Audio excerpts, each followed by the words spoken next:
අපි හැමදෙනාටම පින්වත්නි මේ අතිශය දුර්ලභ ලාභයක් ලැබිලා තියෙනවා. හොඳද? අතිශයින්ම දුර්ලභ ලාභයක් ලැබිලා තියෙනවා.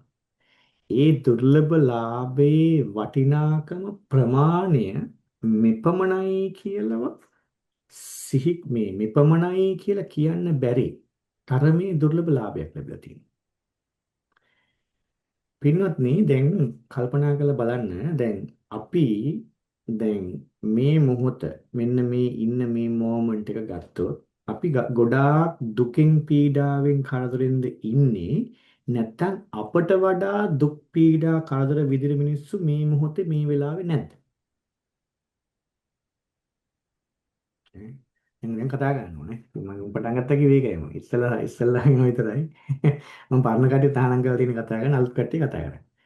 මොනවද? මම මේකට කරන්නේ බුද්ධිගේ මයික් මියුට් කරන්න, අන්මියුට් කරන්න බුද්ධිගේ. නැත්නම් කවුරුත් කතා කරන්නේ? හරි. එතකොට කට්ටිය කතා කරන්න ඕනෙත් එක. හොඳයි හරි.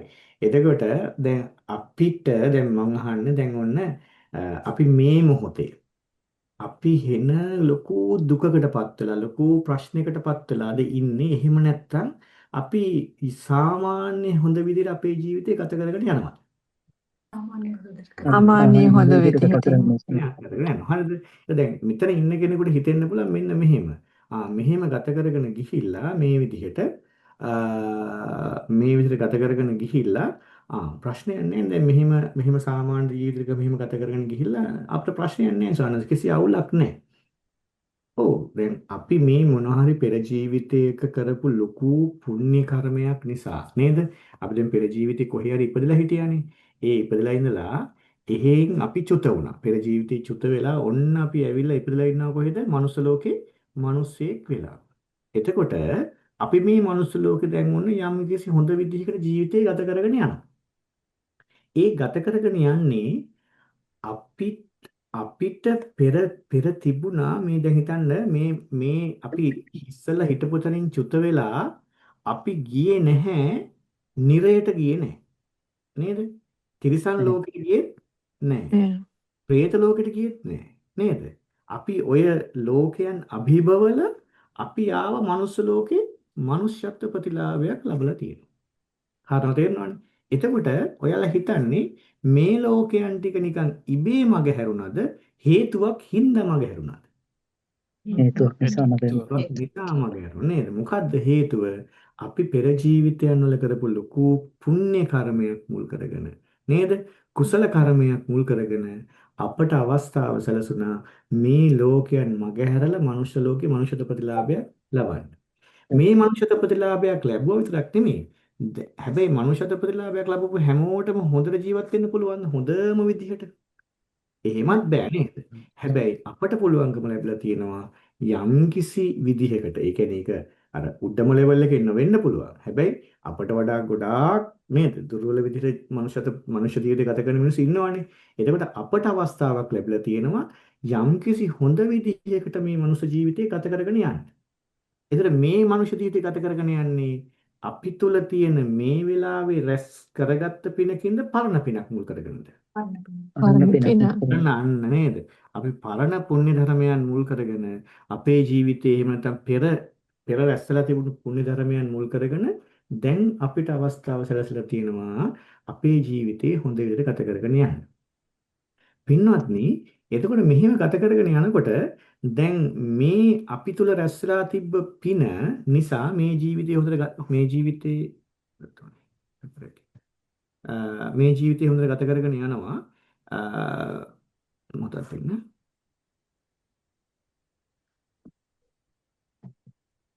හරි. මේ ජීවිතය ගත කරගෙන යනවා.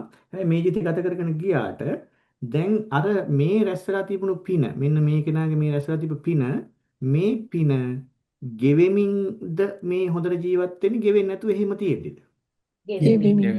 මේ පින ගෙවෙමින් තමයි මෙයා හොඳ විදිහට ජීවත් වෙන්නේ. එයා හොඳ විදිහට ජීවත් වෙනවා කියන්නේ පින මොකක් වෙනවා කියන කාරණාවද? ගෙවෙනවා. මෙහෙම ගෙවිලා දැන් ඔන්න මෙයා අවුරුදු 60ක් 70ක් 80ක් 90ක් ඉඳලා ඔන්න මරණාසන්න මොහොතට එනවා. හරිනේ? මරණාසන්න මොහොතට එනවා. දැන් මෙයා මෙන්න මේ කාලයේදී පිනක් රැස් කරගත්තේ නැත්තම් දැන් ඔන්න මෙතෙන්ට ආපු කෙනාට මෙතනින් දැන් ඔන්න කලුරිය කරාට පස්සේ කතාව ඉවරයිද? නැහැ. කතාව ඉවර නෑ. මෙයාට ආපහු සිද්ධ වෙනවා ගිහිල්ලා කොහේ හරි උපතක් කරා යන්න.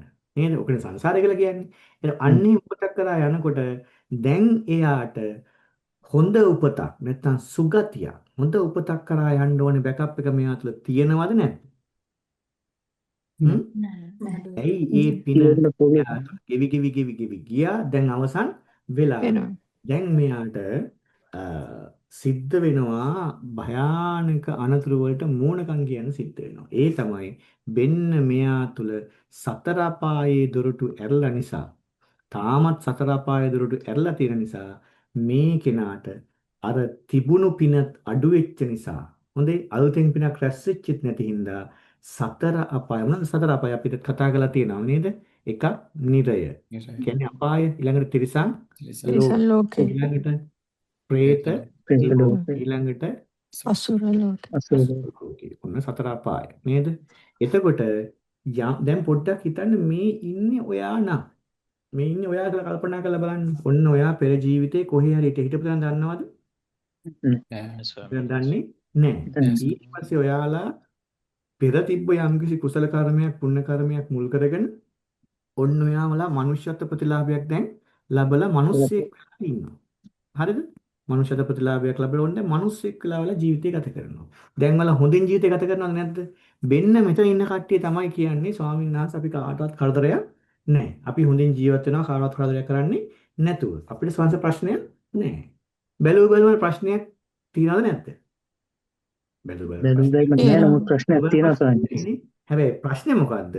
අපි හැමදාම මෙහෙම ජීවත් වෙන්නේ නේද?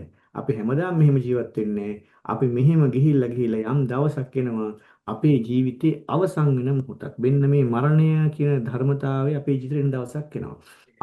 එදාට මැරුණට පස්සේ මේ ප්‍රශ්නේ ඉවර වෙන්නේ නැහැ.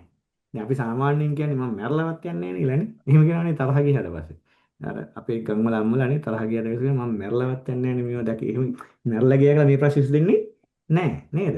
මැරුණා කියලා මේ ප්‍රශ්නේ විසඳෙන්නේ එයාට ආපහු උපතක් කරා යන්න සිද්ධ වෙනවා. වැටෙනවද කාරණා? ආයේ උපතක් කරා යන්න සිද්ධ වෙනවා. දැන් මේ ඉන්න වලගල හිතන්නේ මේ උපතක් කරා යන්න සිද්ධ වෙනවා. මෙන්න මේ උපතක් කරා යනකොට දැන් මෙයා මේ මිනිස්සෙක් වෙලා ඉන්න කෙනා දැන් මරණයටපත් වෙනකොට දැන් මෙයා ගිහිල්ලා කවුරු වෙලාද උපදින්නේ? කවුරු වෙලාද උපදින්නේ? කියන කාරණා තේරෙන්නද කියන්නේ? සතර අපායපති. නෑ ඒ කියන්නේ මං අහන්නේ සතර අපායේ උපදිනවා කියන එක හරියටම නිශ්චිතව කියන්න පුළුවන්ද? බැහැ සාමාන්‍යයෙන්. එහෙම අවදානමත් තියෙනවා. අන්න එයාට මෙන්න මෙයා කොහෙද හරියටම උපදින්නේ කියලා අපිට නිශ්චිතව කියන්න බැහැ. ඒ කාරණාව හරියට නිශ්චිතව අපිට කියන්න බෑ. මේ කෙනා උපදින්න පුළුවන් තැන් මොනවද? අපි මෙතනම සතර අපායේ සිට ඉහළට. මෙයා නෑ අපි හොඳින් යමුකෝ දැන් අපි යන්න ආස තැන් මොනවද නේද? පාඩ හතර දිව්‍ය ලෝකේ. අවුල්නේ නේ පාඩ මැල හතර පහ කියනවා. මේ කවුද මේ ඔයාලා ගැන කතා කරන්නේ? බලන්න මාත් එක්ක. හරිද? අපි යන්න කැමති තැන් කතා කරලා ඉස්සෙල්ලා. අපි යන්න කැමති කොහෙද? දිව්‍ය යන්න ඉඩ කඩ තියෙනවා. ඊළඟට මනුස්ස ලෝක යන්නේ ඉඩ කඩකුත් තියෙනවා. ඊළඟට ඔන්න ඊට පස්සේ අවුල් ටික එනවා. ඔන්න ප්‍රේතයෙක් වෙන්න පුළුවන්කම තියෙනවා. ඊළඟට නේද? ප්‍රේත ලෝකේ ප්‍රේතෙක් වෙන්න පුළුවන්කම තියෙනවා. මේ මොකද්ද පොඩි sorry.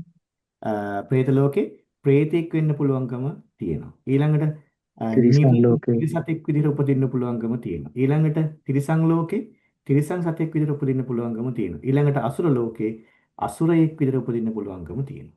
දැන් මේ දිව්‍ය බ්‍රහ්ම කියන දෙකම තියෙනවා නේ. දැන් අපි යන්න කැමති කොහාටද? දිව්‍ය ලෝකේ. අපි කැමති නේද මේකට යන්න නැත්නම් අඩුම ගානේ සංස් මේකවත් තිබ්බොත් හොඳයි. ඒ තුන උඩ තුන උඩ දෙකට අපි ෂේප් උඩ දෙකට යන්න කැමති නේද? මේවට යන්න අපි කැමතිද? නෑ. මේවට යන්න අපි අකමැති. හරියට එනවද? මේවට යන්න අපි අකමැති. එතකොට මේවට යන්න කැමති. දැන් කැමති අකමැති වුණ පමණින් මේ ඉන්න කෙනාට මේ කවුද මේ තමන් නේද? මෙයාට මේවට යන්න කැමති වුණ පමණින් හෝ මේවට යන්න අකමැති වුණ පමණින් හෝ ගිහින් තියේද නොගිහින් තියේද? එහෙම එකක් එහෙම නෑ නේද? බෑ සයන්ස්. මෙන්න මෙයාට සිද්ධ වෙනවා තමන්ගේ සංග්‍රහ කර්මානුරූපීව. එහෙම නැත්නම් තමන් තුළ තියෙන කුසල අකුසල වල බෑකප් එකට අනුරූපීව, පිනේ පවේ බෑකප් එකට අනුරූපීව මෙයාට යන්න සිද්ධ වෙනවා මේ ලෝකෙකට. හරිද? එතකොට දැන් මෙන්න මේ කෙනා මාර්ගඵල ලැබලා නැති කෙනෙක් නිසා තාමත් එයාට මේ සියලුම ලෝකයන් වලට යෑමේ possibility එක තියනවද නැද්ද? තියෙනවා. තාමත් තියෙනවා. මේ කවුද මේ කෙනා? මම තමා. තේරුණා?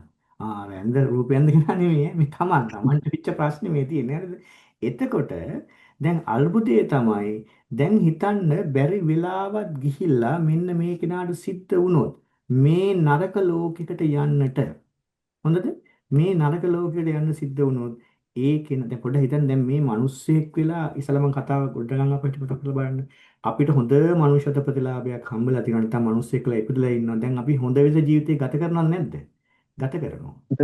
එහෙම ගත කරලා බැරි වෙලාවත් අපට ඔය නරක ලෝකයකට යන්න සිද්ධ වුණොත් ඒක හරි අභාග්‍ය සම්පන්න කතන්දරයක් නේද? අභාග්‍ය සම්පන්න කතන්දරයක් නේද? දැන් අපිට දැන් කෙලීම කවුරු හරි ගරන්ට් කරනවා නම් ඔයා දෙවියෙක් වෙන්න ඊළඟ පාර ෂුවර් එකටම. කිසි ප්‍රශ්නයක් නැහැ. නේද? ඔයා මිනිස්සෙක් වෙන්න ඊළඟ පාර. කිසි ප්‍රශ්නයක් නැහැ. ඊළඟට දැන් අපිට පුළුවන් නම් හරියටම නිකන් මේ දැන් වීසා එකක් දැම්මත් කොච්චර රිස්ක් එකක් තියෙනවද? වීසා දාන්න බෑ. හිතන්න වීසා එකක් ඇප්‍රූව් වුණාට පස්සේ අපි යන්නේ ඒ වගේ අපිට යන්න පුළුවන් නම් මෙහෙට ඇප්ලයි කරලා යන්න පුළුවන්. එහෙම නෙමෙයිනේ මේ වැඩේ වෙන්නේ නේ. අපි මෙතනින් චුත වෙනවා. චුත වුණාට පස්සේ කර්මානුරූපී වෙයා ගිහිල්ලා යම් තැනක උපතක් කරා යනවා. ඔබට වැටහෙනවද? එහෙනම් මම මේ අහන කාරණාව තේරුම් ගන්න. දැන් මේ ඉන්නේ කවුද? තමන්නේ. දැන් තමන් ජීවත් වෙමින් ඉන්නේ. ජීවත් වෙන්නේ මේ ජීවිතය රැස් කරගන්න පිණුත් උපකාර වෙනවා. පරණ පිණුත් උපකාරලා දැන් ඔන්න තමන් හොඳට ජීවිතය ගත කරගෙන යනවා. හරිද? දැන් මම අහන ප්‍රශ්න තමයි අපි කවද්ද මැරෙන්නේ? දන්නේ නැහැ. දන්නේ නැහැ ලොකු අරුබුදයක් නේ. අපි මැරෙන දවස දන්නේ නැහැ. අපි මැරෙන දවස් දන්නේ නැහැ. දැන් අපිට සිද්ධ වෙනවා හැබැයි භාග්‍යතුන්ස් කොහොමද දේශනා කරන්නේ ඕනෑම මොහොතක මරණය සිද්ධ වෙන්න පුළුවන්. නේද? අපි හිතන් ඉන්නේ කොහොමද? අපි හිතන් ඉන්නේ අර හොඳට නිදියන් ඉන්නකොට නේද? අර පිරිත් කියනකොට දරුමුණු පුරු ඇවිල්ලා වට කරගෙන අතින් අල්ලගෙන ඉන්නකොට ස්වාමීන් වහන්සේලා ඇවිල්ලා පිරිත් කියනකොට ඔන්න අපි කවුරේ කරයි. නේද? ඊට පස්සේ ස්වාමීන් වහන්සේ කිසි අවුලක් නැහැ. පරණ පිරුත් තියෙන ඔක්කොම කරලා පිරිත් අහහන් වැඩෙන්නේ ස්වාමීන් වහන්සේ කෙලින්ම අපි යනවා කොහෙද? දිව්‍ය ලෝකෙ. ඔන්න ඔයගේ අදහසක් නේ අපිට තියෙන්නේ. හැබැයි මරණ කට්ටිය හැමෝම මරන්නේ එහෙමද? එහෙම මරන්නේ නැහැ. ඒකට කාරණාව. එතකොට එහෙනම් මෙන්න මේ ඉන්න කෙනාට මේ Tamanට මෙන්න මේ සතර අපායට වැටෙන්න පුළුවන් අනතුර තාමත් තියෙනවද නැද්ද? තියෙනවා. එහෙ ගියොත් මොකක්ද අවුල? ගොඩ එන්න අමාරු. අන්න ප්‍රශ්න ටික නේද? සතර අපායට වැටුනොත් එහෙම මෙන්න මේවට පින්වත්නි කියනවා සුගතිය කියලා. සුගති කියන්නේ සුගති මනා පැවතුම්. තේරුණා නේද? මේවට කියනවා දුගතිය කියලා. ඒ කියන්නේ දුගති. ඒ දුක වැඩි සුගතිය කියලා කියන්නේ මනා ගති. තේරුණා නේද? වට අපේ තේරෙනවනේ සුගතිය දුගතිය. එතකොට යම් කිසි කෙනෙක් සිද්ධ වුණොත් පින්වත්නි මේ දුගති ලෝකයක උපදින්න එයාට වෙන ප්‍රශ්න තියෙනවා. මොනවද ප්‍රශ්න? පළවෙනි අරුබුදේ තමයි ඒ දුගති ලෝකයේ සුගතීන්ට සාපේක්ෂව සැප අඩුද වැඩිද? අඩු. ඉතාමත් වැඩි. දුගතිය ඉතාමත් වැඩි. දුගතියේ සැප අඩුයි. ඒ කියන්නේ දුක වැඩිනේ. එහෙම නැත්නම් සැප අඩුයි කියන්නේ ඇත්තටම වෙන්නේ මෙහිමයි. දැන් මෙහෙම හයිරාකි එකක් වගේ තිබ්බොත් එහෙම දැන් මෙතන ගත්තොත් එහෙම නිරය. හරිද? මෙතන ගත්තොත් එහෙම දිව්‍ය ලෝකය. මෙතන ගත්තොත් මනුස්ස ලෝකය. මෙතන ගත්තොත් තිරිසන් ලෝකය. මෙතන ගත්තොත් പ്രേත ලෝකය. දැන් නිරය ගත්තාම දුක අඩුද වැඩිද? ගොඩාක් වැඩි. දිව්‍ය ලෝක ගත්තාම සැප ගොඩාක් වැඩි. මෙහෙට යන්න දුක මොකද වෙන්නේ? අඩු වෙනවා. අඩු වෙනවා නේ. මෙහෙට යන්න දුක අඩු වෙනවා. මෙහෙට යන්න දුක වැඩි වෙනවා. දැන් කාරණා තේරෙනව නේද? අරහෙට යන්න දුක අඩු වෙනවා මෙහෙට නේ. ඒ කාරණා තේරෙනවනේ. එතකොට දැන් තේරුම් ගන්න අර මෙතන තියෙන්නේ දුකේ අඩු බවක් තමයි තියෙන්නේ. තේරුණා නේද? දුකේ අඩු බවක් තමයි තියෙන්නේ. අපි සැපේ කියලා පස්සේ ඉස්සරහට කතා කරමු. අපි සැපේ කියලා අපි හිතුවට දුකේ තියෙන අඩු බවක් තමයි තියෙන්නේ. දැන් මෙහෙම හිතනවා සරලව. ලංකාවේ ඉන්නේ නැද්ද අපිට දුකයිද සැපයිද? ලංකාවේදී අපිට දුකයි සැපයි. ජීවක දුකයිද සැපයි. මොකද ඇප්ලයි කළා මෙහි ආවේ. සැප විඳින්නනේ. නේද? එතකොට දැන් ඔන්න ලංකාවේලා මෙහෙට එනවා. මොකටද එන්නේ? සැප විඳින්නනේ. එතකොට මෙහෙට ආවට පස්සේ සැපයිද? ඔව්. හැබැයි අර ගොඩාක් සැපයිද අරට වඩා දුක අඩුයිද? දුක අඩුයි. කාරණා තේරුණා නේද? ඔන්න ඔය දෙයක් තමයි තියෙන්නේ නේද? ඒ දුකේ අඩු බවක් තමයි තියෙන්නේ. එතකොට දුගතියට කියොත් තියෙන පළවෙනි ප්‍රශ්නේ තමයි එහි දුක වැඩි. මේ මතක තියාගන්න හොඳේ. දුක වැඩි. දෙවනි කාතන්දරය තමයි ඒ සතර අපායට ගිය සත්වයාට ඊළඟ දේ තමයි කිසිම විදිහකට ධර්ම අවබෝධ කරන්න බෑ. ඒක අහලා තියෙනා නේද? ඒකට කියන්නේ අභව්‍යයි කියලා. අභව්‍යය කියලා කියන්නේ ධර්ම අවබෝධය කරන්න බෑ සතර පාය යන කෙනෙකුට. ඒ කියන්නේ പ്രേත ලෝකයේ, නිරේ තිරිසන් ලෝකයේ, අසුර ලෝකයේ ඉන්න කෙනෙකුට ධර්ම අවබෝධ කරගන්න කිසිම හැකියාවක් නැහැ. ඊළඟ විශේෂ කාරණාව තමයි ඒ කෙනාට මේ සතර අපායෙන් ආපහු අත්මිදලා මෙහිම සුගති ලෝකයක් කරා යන්න තියෙන සම්භාවිතාවය ඊ타ත්ම අඩුයි. ඒ කියන්නේ තාමත් අඩු සම්භාවිතාවයක් තමයි තියෙන්නේ මේකින් යන්න. එහෙනම් පින්වත් මේ කාරණාව තේරුම් ගන්නව නම් අපි මැරෙන දවස් දන්නෙත් නැත්තම් හරිද? ආවේ කොහෙන්ද කියලා මහා අපි මේ හින ලොකුවට හිතන් හිටියට අපි ආව දිහාක් දන්නවද? ආව නෑ. මැරෙන දවස් දන්නවද? නෑ. යන්නේ කොහෙද දන්නවද? නෑ. ඔට හිතන්න ඕනේ අපි මේ ඉන්න පොසිෂන් සදාගෙන ඉන්නනේ ඔට්ටු වෙනවා මේ ලෝක ජීවත් වෙන්න නේද? හැබැයි මේ ආව දිහා දන්නෙත් නැහැ. යන්නේ කොහෙද දන්නෙත් නැහැ. මැරෙන්නේ කවද්ද දන්නෙත් නැහැ. ඔන්න ඔහොම ඉන්න කට්ටියක් අපි. එතකොට පින්වත්නි මේ කතා කරපු වෙන්න මේ කෙනා ගැන මම මේ කතා කරන්නේ. මේ මනුස්ස ලෝකේ මිනිස්සෙක් වෙලා ඉපදිලා මොනවා හරි පරණ පිනකට මෙන්න මේ පරණ පිනකට මනුස්ස ලෝකේ මිනිස්සෙක් වෙලා මේ ඉන්න කෙනා ගැනයි මම කතා කරේ. ඒ කියන්නේ ඔබ ගැනයි කතා කරන්නේ මම ගැනයි කතා කරන්නේ. ඒ අපි මාර්ගඵලයක් සාක්ෂාත් කළා නැත්තම් තාමත් මෙන්න මේ සතර අපායට වැටෙනවා කියන භයානක අනතුර සහිතවද රහිතවද අපි සහිතව. දැන් මේ සතර අපායට දුගතියට වැටුනොත් එහෙම මෙන්න මේ අරුබුද ටික අපට ඒකාන්තයෙන්ම පත් වෙනවා නේද? එතකොට පින්වත්නි හරිද? එතකොට දැන් අර මං කිව්ව එකයි මෙයා හොඳට ජීවිතය ගත කරනවා. මෙයාට අරුබුදේ එන්නේ කවද්ද? මරණයත් එක්ක තමයි අරුබුදේ එන්නේ. දැන් මේ වෙලාවේ ජීවත් වෙන ඉතාමත්ම හොඳින් ජීවත් වෙන කෙනෙක් හිතන්නකෝ. ඔයාලා දන්න කෙනෙක්. අපි ගමුකෝ. බිල් ඩොනල්ඩ් ට්‍රම්ප් ගමුකෝ. ඒ අනුසන්නේ කොහේද හිතා ගන්න පුළුවන් නේද? එහෙමනේ මං කියන්නේ. අපි දන්න විදිහට ස්ලෝක සම්මුදයට සාපේක්ෂව හොඳම මට්ටමින් ජීවත් වෙන කෙනෙක් හිතන්නකෝ. ඒ හැම කෙනෙකුටම භාග්‍යතුන් වහන්සේගේ බුද්ධ වචනයට අනුව බුද්ධ වචනය හා ගලපලා බලපුවාම එයා මාර්ගඵලයක් ලබලා නැති හැම කෙනෙක්ම මෙන්න මේ කෙනා ගැන කතා කරන්නේ. එයා කොච්චර හොඳින් මේ මොහොතේ ජීවත් වුණත් ඒ කෙනාට වෙන්න මේ අනතුරු තියනවද නැද්ද? තියෙනවා. මේක තේරුම් ගන්න. එහෙනම් අද වෙනකොට තාමත් මාර්ගඵලයක් සාක්ෂාත් කරගන්න බැරි වෙලා නම් අපට අපි හැම දිනාටමත් මේ අනුතුරු තියෙනවා. ඒකේ භයානක අවුල තමයි මේ සිද්ධිය වෙන්නේ කවද්ද වෙන මොහොත හිතා ගන්න බෑ. ඒක වුණාට පස්සේ දැන් මේක වුණාට පස්සේ එකෙන් ගොඩ එන තියෙන අවස්ථාවක් බොහොම අඩුයි. දැන් මොකද්ද මං වලට ලාභයක් ලැබිලා කියලා කිව්වේ? පින්වත්නි දැන් මේ ඉන්නේ අපි. දැන් මේ අර මිනිස්සෙක් වෙලා ඉපදිලා මේ ගත කරගෙන මේ ඉන්නේ අපි. හරි? මේ ජීවිතේ ගත කරන් ඉන්න අපට පින්වත්නි පුදුම ලාභයක් හම්බෙලා තියෙනවා මොකක්ද දන්නවද? ඔන්න ඔකනවට කියන්න ඕනේ කරේ. පුදුම ලාභයක් හම්බෙලා තියෙනවා. මෙන්න මේ කෙනාට මෙන්න මෙයාට පුදුම ලාභයක් පුදුම chance එකක් හම්බෙලා තියෙනවා. ආයේ කවදාවත් හරිද? ආයේ කවදාවත් වෙන්න මේ සතර අපායට නොයන විදිහට තමන්ගේ ජීවිතය ධර්මයේ තුලින් ආරක්ෂා කරගන්නට පුදුම chance එකක් හම්බෙලා මං කිව්වද තේරුණා? ඒ chance එකක් නෙමෙයි වගේද නිකන්. අනේ රාම මේ තියෙන දෙයක් කාලා ඉන්න එහෙම නෙමෙයි ඊට වඩා බරපතල වෙන ඔළුවට දාගන්නවා මේන කාරණාව. තේරුණාද?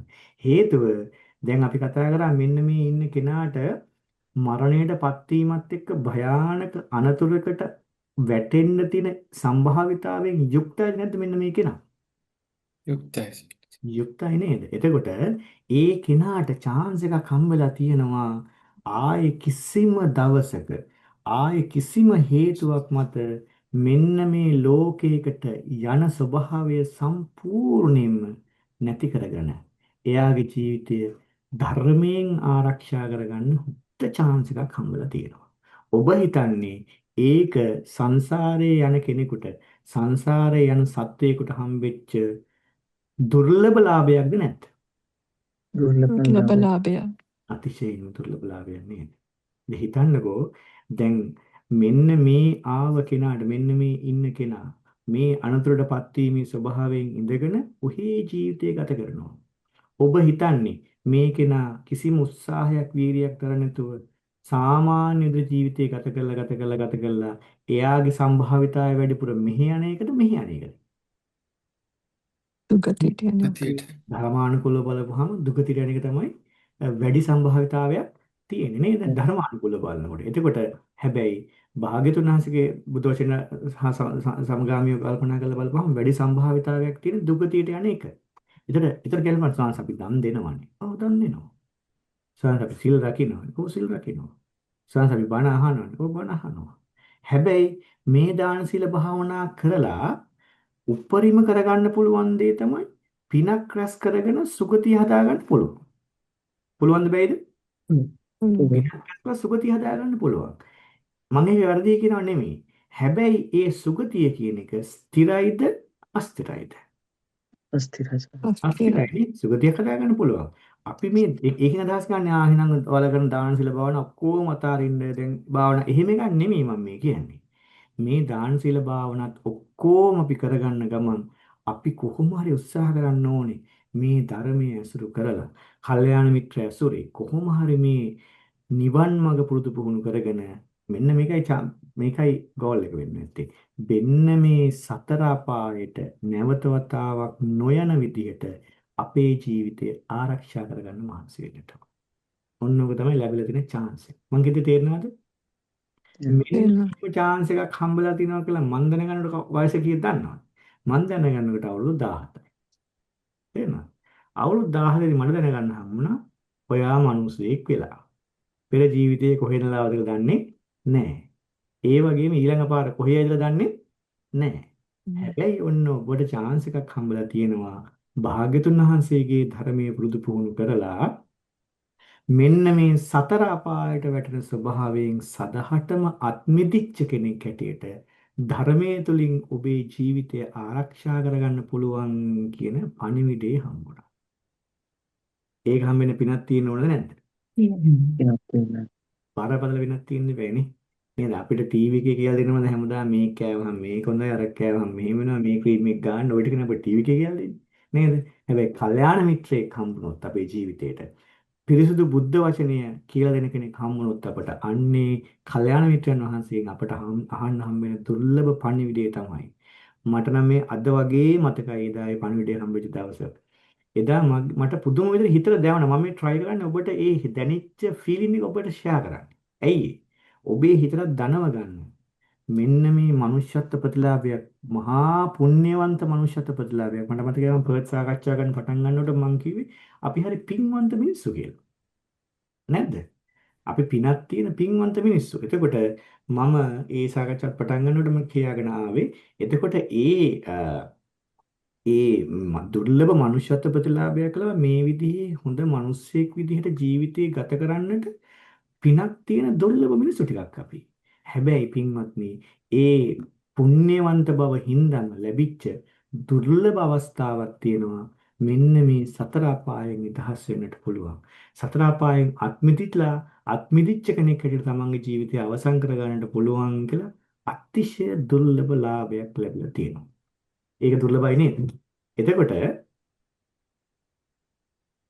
ඔබ දන්නවද? මෙන්න මේ මිනිස්සෙක් කියලා ඉපදිච්ච ගොඩාක් දෙනෙක් ඔහොම පණිවිඩයක් දන්නේවත් නැතුව මැරලා යන බව. දන්නේවත් නෑ එහෙම දෙයක්. මෙන්න මෙහෙම දෙයක් තියෙනවා සතර අපාය එකක් තියෙනවා. අපි සතර අපායේ උපදින්න සමහරවිට උපදින්න වෙන්න පුළුවන්. අපි සතර අපායට වැටෙන්න පුළුවන්. සතර අපායේ නිදහස් වෙන්න chance එකක් තියෙනවා. ඒ කිසිම දෙයක් දන්නේ නැතුව තේරෙනවද? ඒ කිසිම දෙයක් දන්නේ නැතුව අර ඒ කටට බුදුරජාණන් දේශනා කරන මෙන්න මෙහෙම. සමහර ඉන්නවා කියන අඳුරේ ඉපදිනවා අඳුරේ ඉපදිලා අඳුරේම මිය යනවා. සමහර කට්ටිය ඉන්නවා කියනවා අඳුරේ ඉපදිලා එළියට ඇවිල්ලා මියනවා කියනවා. සමහර කට්ටිය ඉන්නවා කියනවා එළියේ ඉපදිලා අඳුරට ගිහිල්ලා කලුරිය කරන කට්ටියක් ඉන්නවා කියලා කියනවා. තේරෙනවද? ඒ වගේ ගොඩාක් දෙනෙක් ඉන්නේ අඳුරේ ඉපදිලා අඳුරේම මියන කට්ටිය. ඒ කියන්නේ මුකුත් ධර්මයක් දන්නේ නැතුව උපදිනවා. ඉපදිලා ඒ විදිහටම කලුරිය කරනවා. තව කෙනෙක් ඉන්නවා බොහොම කලාතුරකින් කට්ටියක් තමයි අඳුරේ ඉපදලා ඒ කට්ටිය ධර්මයෙන් ආලෝකය උපදවාගෙන එළියට ඇවිල්ලා තමන්ගේ ජීවිතය අවසන් කරන්නේ. හරි. එතකොට පින්වත්නි ඔන්න ඕක තමයි මෙන්න මෙතන තමයි කතාව පටන් ගන්න තැන. මොකද කතාව පටන් ගන්න තැන අපට අතිශයින්ම දුර්ලභ ලාභයක් ලැබිලා තියෙනවා. අපි හැමෝම ලාභයට ආසද නැද්ද? හරිනේ. ඒ ලාභයක් ලැබුණ බව ඉස්සල්ලාම තේරුම් ගන්න. තේරුම් අරගෙන හැබැයි දැන් සාමාන්‍ය ලාභයක් නම් ඒ ලාභේ ආවා ඒක එකපාර ගන්න පුළුවන්. මේ ලාභේ එහෙම නිකන් ලාභයට ගන්න බෑ. මේකට මොනා කරන්න ඕනද? ලාභයක් ලැබුණ බව ඇත්ත. හැබැයි මේ ලාභය අපි සතු කරගන්නට අපි මොකක් කරන්න ඕනද? උත්සාහයක්, වීර්යයක්, කැපකිරීමක් කරන්නට සිද්ධ වෙනවා. යම්කිසි කෙනෙක් අන්නේ උත්සාහය, වීරිය, කැපකිරීම, මහන්සිය, ඒ ශ්‍රද්ධාවෙන් මේ කටයුතු කරගෙන ගියොත් අන්න ඒ කෙනාට පින්වත්නි, අන්න ඒ කෙනාට මේ දුර්ලභලාභයේ හිමිකාරයෙක් බවට පත් වෙන්න පුළුවන්කම තියෙනවා. ඒ දුර්ලභලාභයේ හිමිකාරීත්වය කියලා කියන්නේ වෙන මොකක්වත් නෙමෙයි පින්වත්නි. සතර අපායෙන් අත්මිදිච්ච කෙනෙක් හැටියට. ඒ කියන්නේ පොඩ්ඩක් හිතන්නකෝ. මෙයාට දැන් මෙන්න මේ ඉන්න කෙනාට මෙන්න මේ පාත් දෙකම ඇරලා තියෙනවා මෙහෙම. මේ පාත් එකත් ඇරලා තියෙනවා. මේ පාත් එකත් ඇරලා තියෙනවා. මේ පාත් එකේ ගියොත් මේ හතරෙන් එකට තමයි යන්නේ. තේරුණාද? උඩහ පාත් එකේ ගියොත් ඒකේ දැන් අර වෙන කිසිම දෙයක් නෙමේ ලාභය කිව්වේ මෙන්න මේ මුළු පාත් එකම මෙන්න මේ සතර අපායට යන ස්වභාවය සම්පූර්ණයෙන් නැති කරගෙන අපේ ජීවිතය එහෙම කරගත්තට පස්සේ මෙයා ආරක්ෂිතයිද නැද්ද? ආරක්ෂිතයි. ධර්මයේ තුලින් ආරක්ෂිතයි නේද? එතකොට භාග්‍යවතුන් වහන්සේ දේශනා කරන මේ ආරක්ෂිතභාවය ගැන තව විස්තර කරනවා. භාග්‍යවතුන් දේශනා කරනවා මේ කෙනා කොහොමද දේශනා කරන්නේ? චතුහ පායේ හිච්ච විප්පමුත්තෝ. මේ කෙනා සතර අපායන් සදහටම නිදහස් වෙච්ච කෙනෙක්. ඒ වගේම ඊළඟට කියනවා චතුහ පායේ හිච්ච විප්පමුත්තෝ චචාබි ඨානානි අබබ්බෝකාතෝ. ඒ කියන්නේ ආයා පංචානන්තරීය පාප කර්ම හෝ නියත මිත්‍යා දෘෂ්ටි කියන ස්ථාන හයේ නොයටන කෙනෙක්. ඒ වගේම භාග්‍යවතුන් දේශනා කරනවා නති භවං අට්ඨමං ආදියන්ති. එයාට ආය අටවෙනි භවයක් නම් නෑ කියලා කාරණාව හරිය නේද? අටවෙනි භවයක් නම් නෑ කියලා දේශනා කරනවා. ඒ කියන්නේ ආ උපරිම ආත්ම භාව හතක් ඇතුළත. ඒ කියන්නේ ආත්ම භාව හතක්ම ඉන්නවා කියන එක නෙමෙයි අදහස් කරන්නේ. උපරිම ආත්ම භාව හතක් ඇතුළතදී එයා නිවන සාක්ෂාත් කරලා සම්පූර්ණයෙන්ම සදහටම සසරෙන් නිදහස් වෙච්ච කෙනෙක් බවට පත් වෙනවා කියලා. දැන් කතාව තේරෙනවද ඔයාලට? දැන් අපේ සාකච්ඡාව හරිද? අපේ සාකච්ඡාව ඔන්න හෙඩ් ඩිරෙක්ට් වෙන්නේ මෙන්න මේ පැත්තට කියන කාරණාව තේරුම් ගන්න. අපේ සාකච්ඡාව ඩිරෙක්ට් වෙන්නේ මේ අපේ සාකච්ඡාව මේ යොමු වෙන්නේ ඔය පැත්තට කියන කාරණාව තේරුම් ගන්න. වැටහෙනවද කාරණාව? එතකොට දැන් අපි මොකද දැන් මෙහෙම තියෙනවානේ ධර්මයේ ගොඩාක් ඉගෙනගෙන ගොඩාක් දරාගෙන මැරලා යනවා. මම ඒක වැඩක් නෑ කියනවා නෙමෙයි. හැබැයි ධර්මයේ දැන් මෙන්න මේ ඉන්න කෙනා ගැන මම කියන්නේ. මෙන්න මේ ඉන්න කෙනා මුළු සූත්‍ර පිටකයේ විනය පිටකයේ අභිධර්ම පිටකයේ කියලා තුනම ඉගෙනගෙන දරාගෙන මෙයා ඔන්න මැරලා යනවා. හැබැයි ඒ ත්‍රිපිටකයේම දරාගත්ත පමණින් මෙන්න මේ අනුතරෙන් අත්මිදලා දෙනවා. නෑ. නේද? ඔන්න හිතන්න මෙයාට පුළුවන් ගොඩාක් ලස්සනට බණ කියන්න. මෙයාට පුළුවන් ගොඩාක් ලස්සනට බණ කියන්න. ගොඩාක් පිරිසකට බණ කියන්න පුළුවන්. හිත පහදින විදිහට බණ කියන්න පුළුවන්. හැබැයි මෙයා සතර පායෙන් ඒක කරගත්ත පමණින් මෙයා සතර පායෙන් නිදහසලා නැහැ. කාරණා තේරෙනවද මං කියන එක?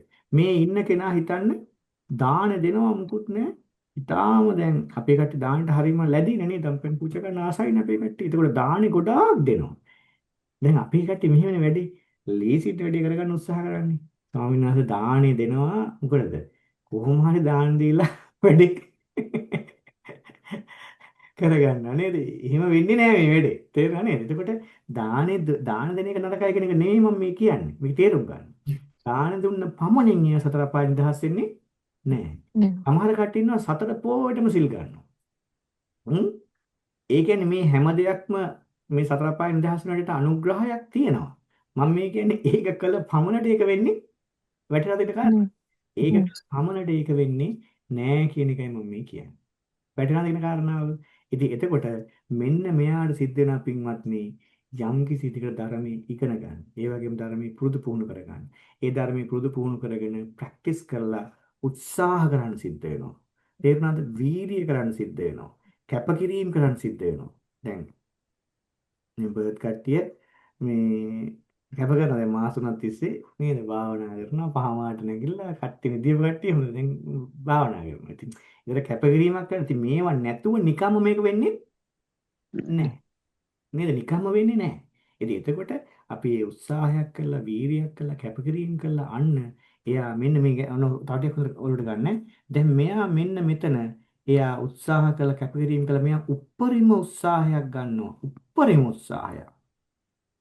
උප්පරිම උත්සාහයක් ගන්නවා මෙයා මේ ලැබිච්ච අවස්ථාවෙන් මෙන්න මේ සතර අපායන ස්වභාවය සම්පූර්ණයෙන් අත් මිදෙන්නට මං අහන්නේ එහෙම උත්සාහයක් ගන්න එක මං අහන්නේ ඒක අපේ වාසාවෙන වර්ඩ්ද නැද්ද වටිනාකමක්. වටිනාකමක් තියනවද නැද්ද කොටා වටිනාකමක්. ඇයි ඒ පිටමත්ටි මේ විදිහට උත්සාහයක් දරන්නට අපේ සසරේ හැමදාමත්ම හම්බෙන්නේ නැහැ වැටහෙන කාරණාව. අපි මෙතන මොන ප්‍රොෆෙෂන් එක දරුවත් මොන විදිහේ දේවල් තියන් හිටියත් මොන විදිහේ දාන් පෑන් දුන්නත් අපි සතර අපායෙන් යුක්තව සතර අපායට යන ස්වභාවයෙන් යුක්ත මිනිසෙක් හැටියට කලුරිය කරනවා නම් ඒවා ගොඩාක් අනතුරක් සහිතවයි කලුරිය කරන්නේ. ඊට හොඳට ඔලුවට දාගන්න. අපිට දුර්ලභ අවස්ථාවක් හම් වෙලා දුර්ලභ මොහොතක් උදා වෙලා මෙන්න මේ සතර අපායෙන් නිදහස් වෙන විදිහට අපේ ජීවිතය ධර්මයේ තුලින් ආරක්ෂා කරගන්න පුළුවන් විදිහේ සුන්දර අවස්ථාවක් උදා වෙලා. ඔන්න ඔය අවස්ථාව ගැන තමයි මම ඔයත් එක්ක එදත් මම සාකච්ඡා කරේ. අපේ සාකච්ඡාව පටන් අරගෙන දින කීපයක් දක්වා අපි සාකච්ඡා කරන්නට යන්නේ. එතකොට ඒ දුර්ලභ මොහොත දුර්ලභ අවස්ථාවට අපි නමක් කිව්ව මොකක්ද ඒ අවස්ථාව? ධන සම්පatti. අපි හැමදෙනාටම අපිට අපි හැමදෙනාටම ලැබිච්ච ඒ දුර්ලභ අවස්ථාව දුර්ලභ ලාභය වෙන මොකක්වත් නෙවෙයි ෂණ සම්පatti. එතකොට අපි සති දෙකක් ඊළඟ සති දෙක විතර වගේ මේ ෂණ සම්පත්තිය ගැන දීර්ඝව සාකච්ඡා කරන්න බලාපොරොත්තු වෙනවා. ඇයි ඒකට හේතුව? අපි හිතන් ඉන්නවා අපේ ෂණ සම්පත්තිය කියන කාරණාව තේරලා තියෙනවා. එදානේ ඉන්ට්‍රොඩක්ෂන් එක විතරම කරේ තේරලා කියලා හිතන් ඉන්නවා. ඇත්තටම අපිට තේරලා නැහැ. එතකොට අපි ලබන සති කිහිපය අපි එතකොට අපි බලාපොරොත්තු වෙනවා මෙන්න මේ විදිහට. අපි බලාපොරොත්තු වෙනවා ෂණ සම්පත්තිය කියන ෂණ සම්පත්තිය අපි බලාපොරොත්තු වෙනවා මෙන්න මේ විදිහට. මම ශියාලා තියන නේද? ස්ක්‍රීන් එක ෂණ සම්පත්තිය කියන්නේ මොකද්ද? මනුෂ්‍යත්ව ප්‍රතිලාභයේ මේ තරම් දුර්ලභද? බුද්ධ ශාසනයේ දුර්ලභද? මේ තරම් ඊළඟ ෂණ සම්පත්තිය මේ තරම් වටින්නේ ඇයි? දුර්ලභ මොහොත අහිමි වෙන අවස්ථා 8ක් වදන්න දේවල්. අපි ෂණ සම්පත්තිය ගැන හරි හැටි දන්නවද? ෂණ සම්පත්තිය ලැබුණු මොහොතේ අපි කුමක්ද කරන්න නැත්තේ? ඒ අරමුණ කරා යන්න කොපමණ කාලයක් තියෙනවද? මේ ගොඩක් දේවල් දන්න දේවල් කතා කරපු දේවල්. හැබැයි අපි දන්න දේවල් පිරිසිදු කරගමු. දන්න දේවල් ක්ලියර් කරගමු නේද? අපි ධර්ම සාකච්ඡාව තුළින් කරන්නේ මොකද්ද? දන්න දේවල්ම ආපහු ක්ලියර් කරනවා. නේද? දන්න දේවල්ම ආපහු පැහැදිලි කරගන්න එකයි කරන්නේ. එතකොට ඒක පොඩ්ඩක්වත් පාඩු වෙන්නේ නැහැ. ඉතින් පරණ කට්ටිය ඉතින් අහලා තියෙන කට්ටිය ඉවසගෙන ඉන්න වෙනවා. කරන්න දෙයක් නැහැ. ඉතින් උන් එන්න කියලා ආරාධනා කළා නෙවෙයි. ඒ හින්දා ඉතින් ආවල නගන ඉන්නයි තියෙන්නේ. අලුත් කට්ටියට ඉතින් මේක දේවල් ගන්න දේවල් ඇති ඒවා ඉගෙන ගන්න. ඒ හින්දා ප්‍රශ්නයක් නැහැ. හරි. එහෙනම් අපි මුලින්ම කතා කරමු මොකද්ද මේ ෂණ සම්පත්තිය කියලා කියන්නේ? ෂණ සම්පත්තිය කියන්නේ මොකද්ද කියන කාරණාව අපි සාකච්ඡා කරන්න බලමු. අද සාකච්ඡාව අවසන් වෙන්න ඉස්සෙල්ලා. හරි. අපි දැන් කතා කරන්න මගෙත් එක්ක. දැන් මෙච්චර මම කතා කරානේ. මොකද්ද ෂණ සම්පත්තිය කියලා කියන්නේ?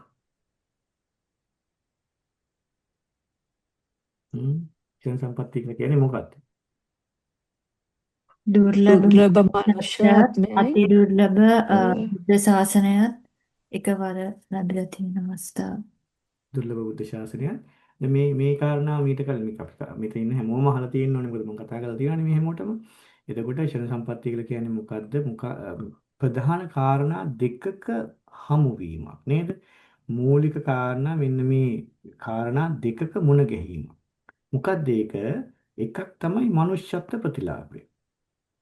හරිද? මනුෂ්‍යත්ව ප්‍රතිලාභය. ඊළඟට ඒ මනුෂ්‍යත්ව ප්‍රතිලාභය ඒ මනුෂ්‍යත්ව ප්‍රතිලාභය ලබනකොට මේ මනුෂ්‍යත්ව ප්‍රතිලාභය ලබනකොට එයාට සම්මුඛ වෙන්න ඕනේ. එහෙම නැත්නම් එයාට මුණ ගැහෙන්න ඕනේ මොකද්ද? බුද්ධ ශාසනය. ශාසනය. වෙන්න මේ බුද්ධ ශාසනයක් මුණ ගැහුණා නම් ඒ වගේම අපි විශේෂයෙන් කමෙන් තව කාරණාවක්. මේ බුද්ධ ශාසනය කරේ මොකක් වෙන්න ඕනේද? පැහැදීමක් ඇති වෙන්නත් ඕනේ නේද?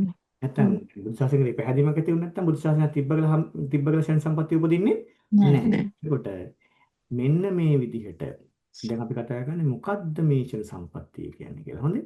ක්ෂණ සම්පත්තිය කියන්නේ මොකද්ද කියන කාරණාව සාකච්ඡා කරන්න. එතකොට බුද්ධ ශාසනයක් එහෙම නැත්නම් මනුෂ්‍යත්ව ප්‍රතිලාභයක් කෙනෙකුගේ ජීවිතේට ලැබෙනකොට අන්න ඒ බුද්ධ ශාසන මනුෂ්‍යත්ව ප්‍රතිලාභය සහ බුද්ධ ශාසනය කියන කාරණා දෙක එකතු වෙන තැන. එහෙම නැත්නම් ඒ දෙක සම්මුඛ වෙන තැන.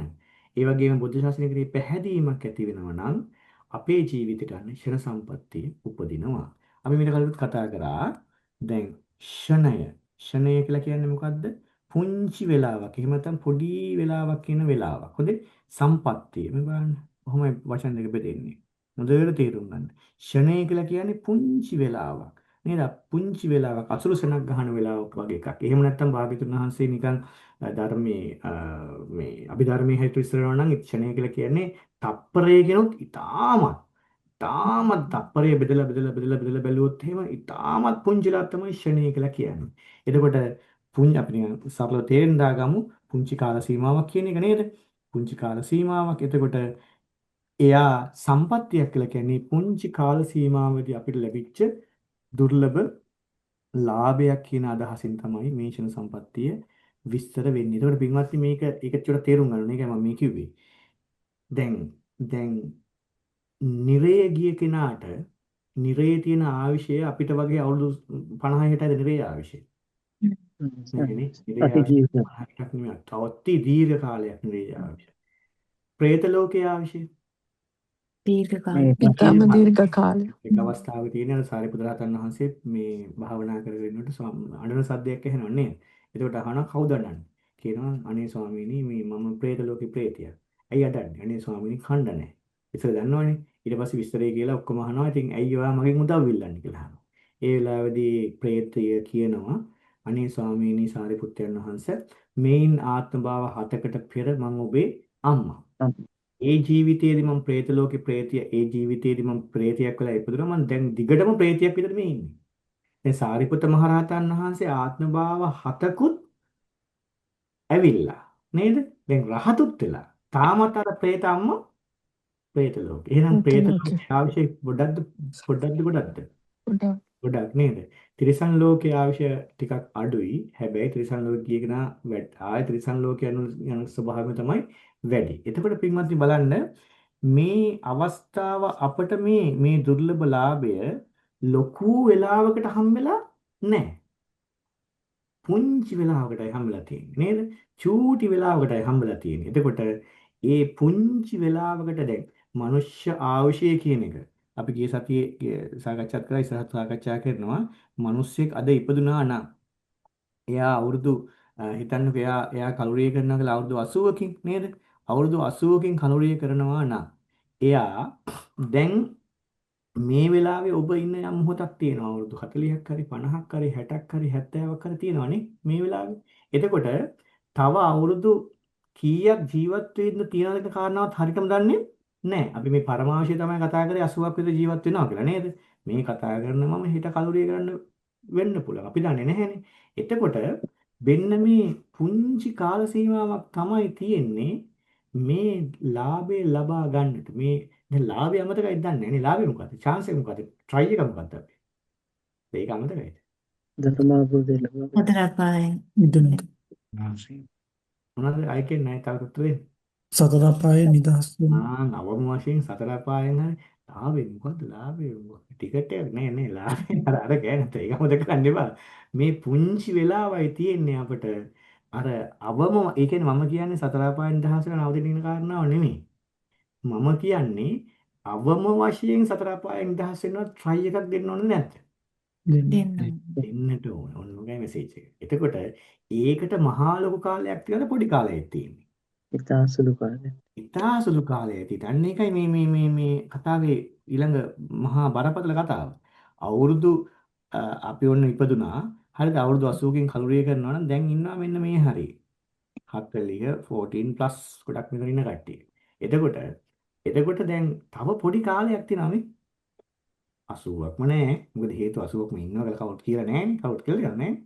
අපි දන්නේ නැහැ අපේ ආයුෂය කවද්ද කියලා. එතකොට 80ක්වත් ඉන්නවා පොඩ්ඩක් තියෙනවා. ඕකේ තව කොච්චර දේවල් කරන්න තියෙනවද කියන්නේ? ඈ තව ඔන්න ජොබ් එක කරන්න ඉතින් ඕකෙන් අවුරුදු ගාණක්ම යනවා. ළමයින් වෙට්ටි කරන් තව අවුරුදු ගාණක් යනවා. ඥාතීන් වෙට්ටි කරන් තව අවුරුදු ගාණක්. නිදා ගන්න ඈ අවුරුදු ගාණක් යනවා නේද? ඔයක බෙදලා බලපන්. එතකොට අපිට බොහොම පොඩි කාල සීමාවක් ඉතුරුලා තියෙනවා. බොහොම පොඩි කාල සීමාවක් ඉතුරුලා තියෙනවා. මෙන්න මේ ලාභය ලබා ගන්නට. මෙන්න මේ ලාභය උදා කරගන්න. ඒ ලාභය මොකක්වත් නෙමෙයි. සතර අපායෙන් නිදහස් වෙච්ච කෙනෙක් හැටියට අපේ ජීවිතේ අවසන් වෙනවා. අවසන් කරගන්න. ඉතින් පින්වත්නි එතකොට අපිට මේ පුංචි වෙලාවකට ලැබිච්ච මේ දුර්ලභ ලාභයක් කියන අදහසින් තමයි මේ ෂණ සම්පත්තිය කියන දේ අපි තේරුම් ගන්න ඕනේ. එතකොට මෙන්න මේ කාරණා හුත්තට තේරුම් ගන්න. මෙන්න මේ සංසිද්ධීන් දෙක. ඒ කියන්නේ යම්කිසි කෙනෙක් මිනිස්සෙක් වෙලා උපදිනකොට හරි යම්කිසි කෙනෙකුට මනුෂ්‍යත්ව ප්‍රතිලාභයක් ලැබෙනකොට එහෙම නැත්නම් සුගතිගාමී උපතක් ලැබෙනකොට ඒ කෙනාගේ ජීවිතයට මේ බුද්ධ ශාසනය මුණ ගැහෙනවා කියන කාරණාව පින්වත්නි හිතන්න එපා නිතර දෙවේලේ හැම වෙලේම සිද්ධ වෙන සංසිද්ධියක් කියලා. දැන් අපි උපදිනකොටම චූටි කාලෙම අපි බුදුරජාණන්ස් දන්නේ නැද්ද? අපි උපදිනකොට බුදුරජාණන්ස් චූටි කාලෙම අපි දන්නවනේ. එතකොට ඒ දන්න නිසා නේද අපි උපදිනකොට භාග්‍යවතුන් වහන්සේ පේනවා. ඒ කියන්නේ පිළිමහස්ලා වැඩ ඉන්නවා. ආච්චියමලා අපිව පන්සල් එක්ක යනවා. ඉතින් අපිට සාමාන්‍යයෙන් හිතෙන්නේ හරි සරලව මේ වැඩේ වෙනවා කියලා. පින්වත්නි බුදුජන් වහන්සේ දේශනා කරන අපි සාකච්ඡා කරා මේවා. මේ සංසාරේ ගමන් කරන සත්වයකට මනුෂ්‍යත්ව ප්‍රතිලාභයක් ලැබෙන්නේ බොහොමත්ම දුර්ලභව කියලා අපි කතා කරලා ඉස්සර කතා කරනවා. හොඳේ. ඒ කියන්නේ මනුෂ්‍යත්ව ප්‍රතිලාභය කියන දුර්ලභ කියන මාතෘකාව ඉස්සරහා තියෙනවා. ඊළඟට ඒ දුර්ලභ මනුෂ්‍යත්ව ප්‍රතිලාභය හම් වෙනකොට මේ වගේ බුද්ධ ශාසනයකුත් තම ඒ කෙනාගේ ජීවිතේ මුණ ගැහෙනවා නම් මෙන්න මේ අවස්ථාව අතිශයින්ම දුර්ලභව දුර්ලභව සිද්ධ වෙන සිද්ධියක් කියලා භාග්‍යවතුන් දේශනා කරන්නේ. අන්න ඒ නිසා තමයි මෙන්න මේ මොහොතට ෂණ සම්පත්තිය කියන වචනය දේශනා කරන්නේ. ෂණය පුංචි වෙලාවකට හම්බුණු සම්පත්තියක් අපේ ජීවිතේට. ඒතර තේරුම් ගන්න පින්වත්නි මෙන්න මේක හොඳට ඔලුවට දාගන්නයි මම මේක ආයෙමත් කියන්නේ. මෙච්චර දුර්ලභ මොහොතක අපි ඉන්න බව අපි තේරුම් ගන්නට ඕනේ. මේ මොහොතක් පාසා ගෙවි යන්නේ ඒ දුර්ලභ මොහොත නෙමෙයිද? නේද? අපි එක එක දේවල් ලෝකේ කර ඉන්නවා. මම ඉතත් සිහිපත් කරා වගේ මේ කාම ලෝකේ ඉපදිච්ච අපි මේ මහා ලොකුට මේ කාමයන් විඳිනවානේ. මේ කාමයන් උපයනවා. මේ කාමයන් එක්ක ජීවිතය ගත කරනවා. මේ ෆස්ට් ටයිම් අපි මේ දේවල් කරන්නේ. අපි පළවෙනි වතාවට මේ දේවල් කරනවා නෙමෙයි. අපි සසරක් පුරා කර හිටපු දේවල්. මම ගියපාර කතා කරා මොනවද? අබුද්ධෝත්පාද කාල සහ බුද්ධෝත්පාද කාල. මතකයි නේද? බුදුවරයෙක් පහළ වෙනවා කියන්නේ සහ බුදුවරයෙක් පහළ නොවනවා කියන්නේ. දැන් මම අර පර්තවලදී කතා කරනකොට හිම කරේ අර සීලම කාරණා ටික එකට කැටිකල් තමයි ශන සම්පත්තිය ගැන කතා කළේ. දැන් මේ ආයේ මේක දිගාරින්නේ ඇයි? මෙතන තව කට්ටියක් ඉන්න නිසා. ඒක තේරුම් ගන්න අපේ පර්ත් පිරිසල් පර්ත් වලින් අන්තෙන් සම්බන්ධ පිරිස එක තේරුම් ගන්න. මොකද මම මේක පටන් ගත්ත සාකච්ඡාව මේ මගේ යාළුවෝ ටිකට කරන්න. එතකොට දැන් ඔයාලට මම පර්ත් ඇවිල්ලා මම පැය දෙක තුනක් කතා කරනකොට ඒ වෙලාවේදී මම අර පෙන්නපු අර දේවල් ටික ඔක්කොම කැටිකල් තමයි ඔයාලට ටික සාකච්ඡාවක් කරගෙන ගියේ. අර තේරුණානේ. දැන් මේ ආපහු කරන්නේ මොකද දැන් ඔයාලට කරන් ගියා එතන කරන් ගිහලා හරියන්නේ නැහැ නේ. ඒක පරණ සෙට් එක පවුනේ නේද? දැන් ඔය නිව්ස් එකෙන් වලින් අය සම්බන්ධ චයිල්ලා වගේ කට්ටියට එයාට තමයි මෙයා කියන්නේ. එතකොට ওই ටික සංසා ආයෙත් ඇහුවනේ. දත් ඉතින් ওই ටිකනේ ගිය සතියක්වත් ගියේ නැහැ. තාම මතකයි කියලා ඉන්න එපා. හොඳේ. ඒක අහගෙන බොහොම සාවධානව එකකින් ගන්න තියෙන දේවල් ගන්න. එතකොට මේ මනුෂ්‍යත්ව ප්‍රතිලාභයයි බුද්ධ ශාසනය දෙක එකතු වෙන්නේ මෙන්න මේ වගේ අවස්ථා මේ වගේ මොමන්ට් සසර යන කෙනෙකුට ඉතාමත්ම දුර්ලභව සිද්ධ වෙනවා කියන කාරණාවයි භාග්‍යවතුන් වහන්සේ දේශනා කරේ. එතකොට පින්වත්නි මතක තියාගන්න හොඳට ඔළුවට දාගන්න. මේ අවස්ථාවේදී ලබා ගන්න ඕනේ උපරිම ලාභය තමයි අපි කතා කරේ සතර අපායෙන් නිදහස් වෙච්ච කෙනෙක් හැටියට අපි අපේ ජීවිතය අවසන් කරගන්න ඕනේ කියන කාරණාව. එතෙන්ට ඒ ලාභයේ chance එකක් තියෙන අපි හරිද මේ දන්නේම නැතුව දවසක් පාසා මොහොතක් පාසා මේ ගෙවි යන්නේ ඔය දුර්ලභ ලාභය ලබා ගන්න තියෙන ඒ දුර්ලභ මොහොතයි. ඒක වැටහෙනවද? ඒ තියෙන්නේ ඒක කතා කරනකොට වැටෙනවා. ඊළඟට ගෙදර දොරේ වැඩ ටික පටන් ගත්ත ගමන් ওই ටික මොකද වෙන්නේ? ආය මතකයක් නැහැ. නේද? ආය මතකයක් නැහැ. ඊට පස්සේ වෙන වැඩේ මොකද? ආයෙත් පරණ ට්‍රැක් එකේම දුවනවද නැද්ද? දුවනවා. දැන් ගියා ඊට පස්සේ දැන් ළමයාගේ හෝම්වර්ක් ටික බලන්න ඕන. ඊළඟට හිට උයන්නේ රැයට කද්ද මම දන්නවා කොහෙත් කටෙන් තව කන්නට රැයට කන්න දැස්ති කරන්න ඕන. ඊළඟට පහුවදා උයන්න බලන්න. මම පිළිගන්නවා.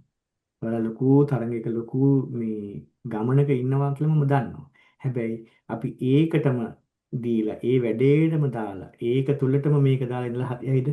එහෙම හරියන්නේ නෑ නේද? අපිට සිද්ධ වෙනවා මේ පාර මේ හම්බෙච්ච අවස්ථාව මග නොහැරි අපේ ජීවිතයට දෙයක් එකතු කරගන්නට අපේ ජීවිතේ දෙයක් ළඟා කරගන්නට එහෙම නැත්නම් මේ ලැබිච්ච අවස්ථාවෙන් උපරිම ප්‍රයෝජනයක් ලබා ගන්නට අපට මහන්සියක් ගන්නට සිද්ධ වෙනවා. කාරණා තේරෙනව නේද?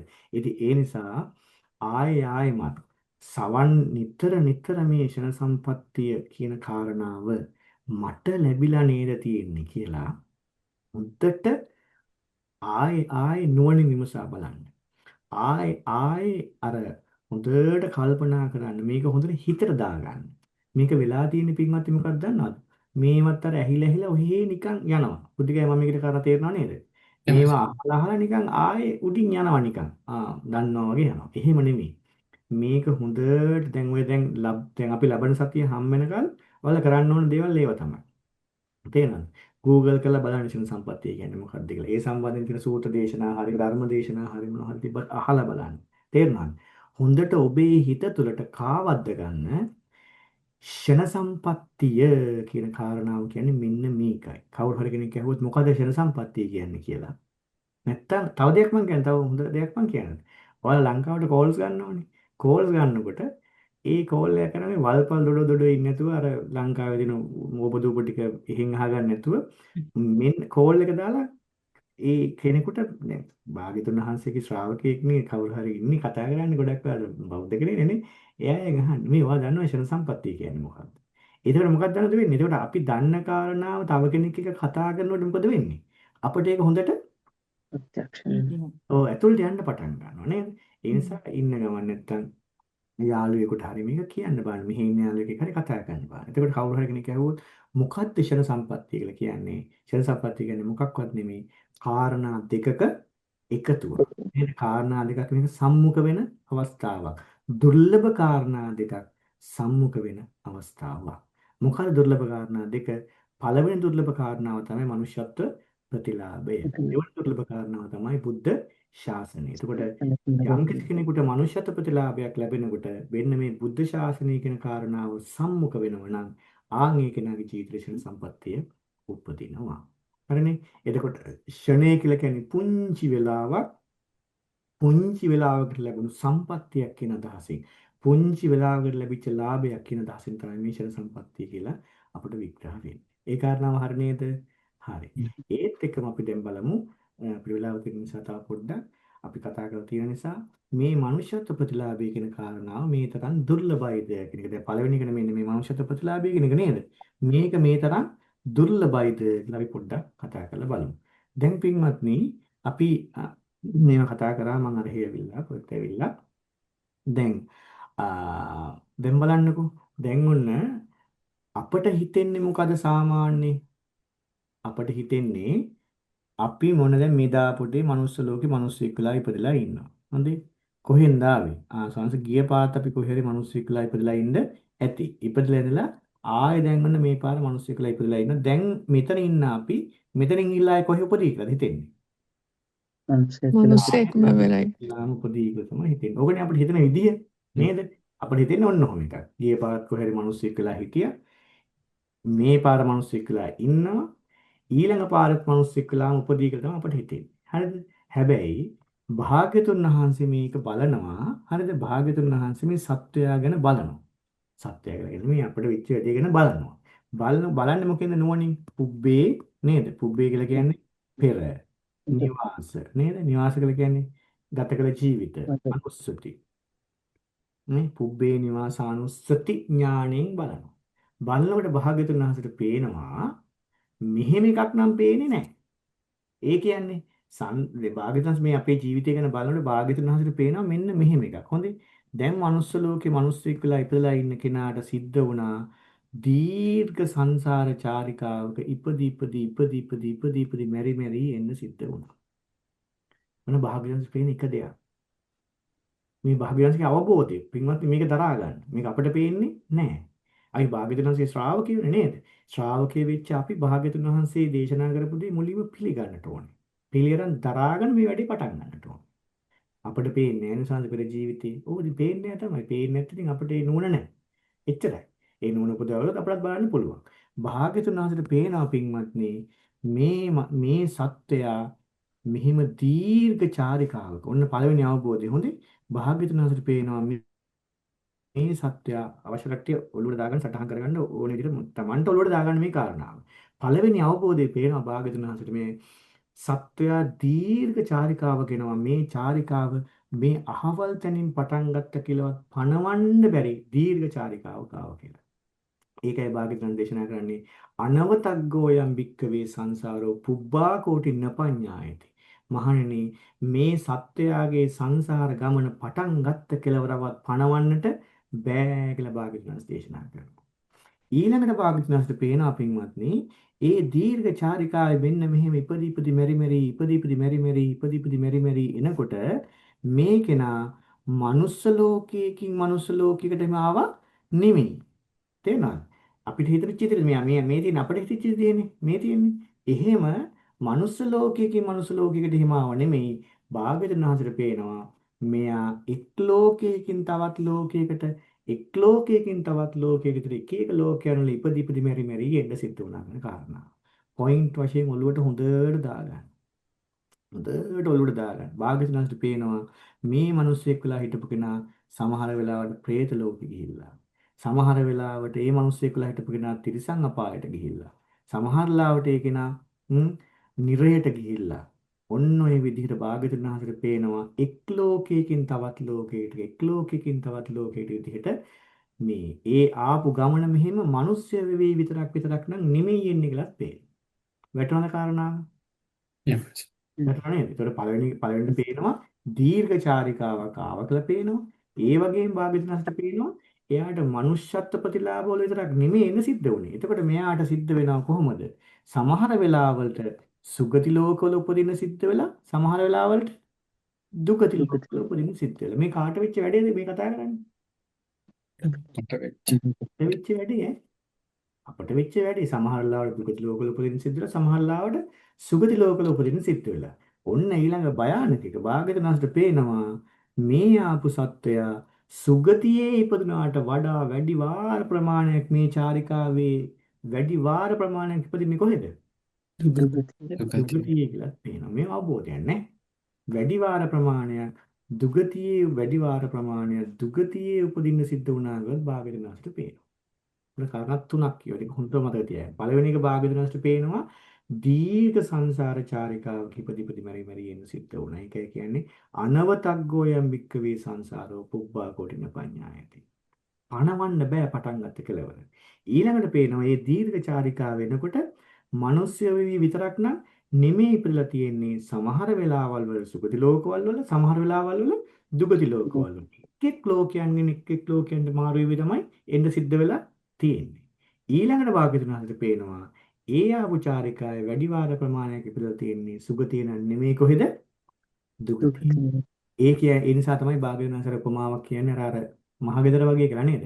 සත්‍යයන්ගේ මේ දීර්ඝ චාරිකාවක් ගමන් කරන සත්‍යයන්ගේ මහගෙදර වගේ කියලා කියනවනේ සතර අපාය. ඒ කියන්නේ වැඩි වාර ප්‍රමාණයක් ඉපදලා තියෙන්නේ කොහෙද සත්‍යයක්? හ්ම්? වැඩි වාර ප්‍රමාණයක් ඉපදලා තියෙන්නේ සතර අපායේ. ඒකට තේරෙනවනේ කාරණාව. එතකොට දැන් ඔන්න මොකද්ද වෙන්නේ? සතර අපාය දැන් ඉපදි එන්න ඔන්න සිද්ධ වුණා මේ සත්‍යයට.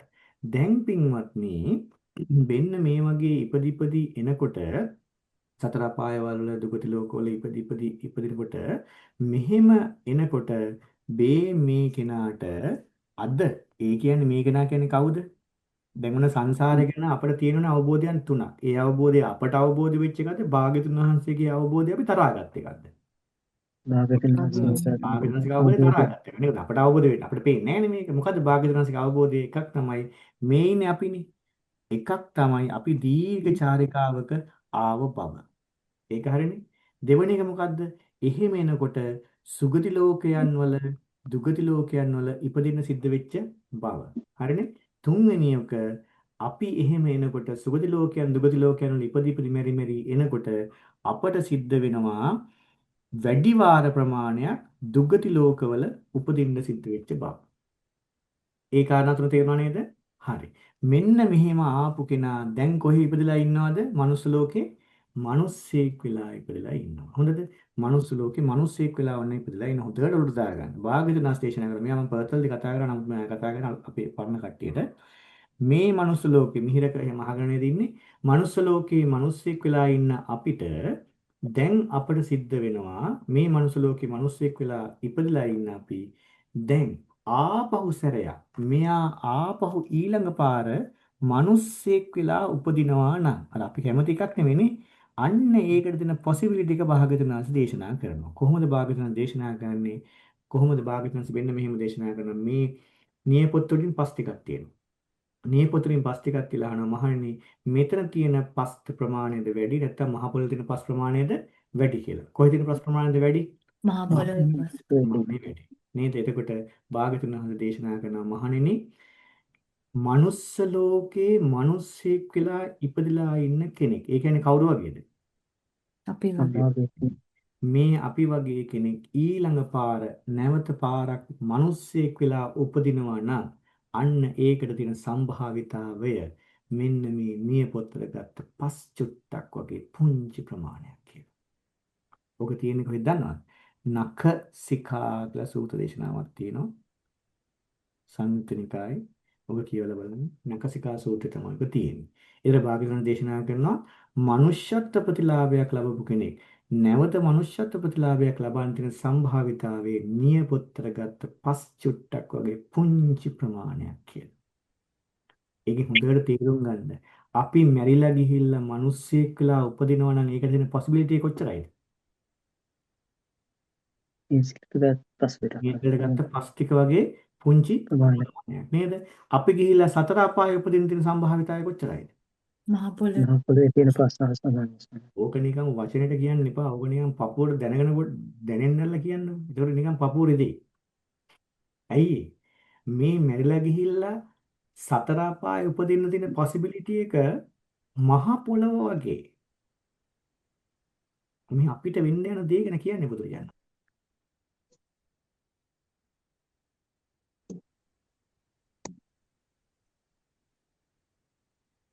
අපි ගිහිල්ලා මිනිස්සෙක් වෙලා අපි ළඟනේ බණ අහලා අර මං කියේ පර්තලි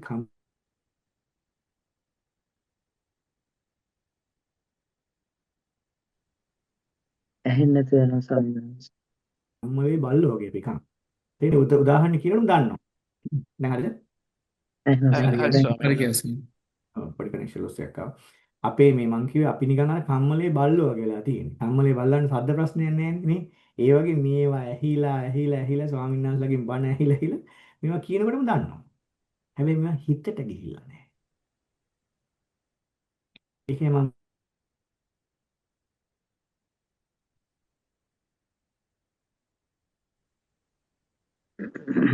සොයනස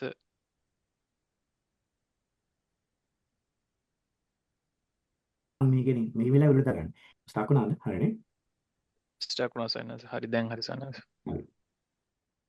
මේ ට්‍රේන් සමහරලාට පොඩ්ඩක් මේ අහුලංගඩි. හරි. ආයෙත් කනෙක්ෂන් is unstable වෙනවා. පොඩ්ඩක් ඉන්න පොඩි ලාට එන්න හරියි.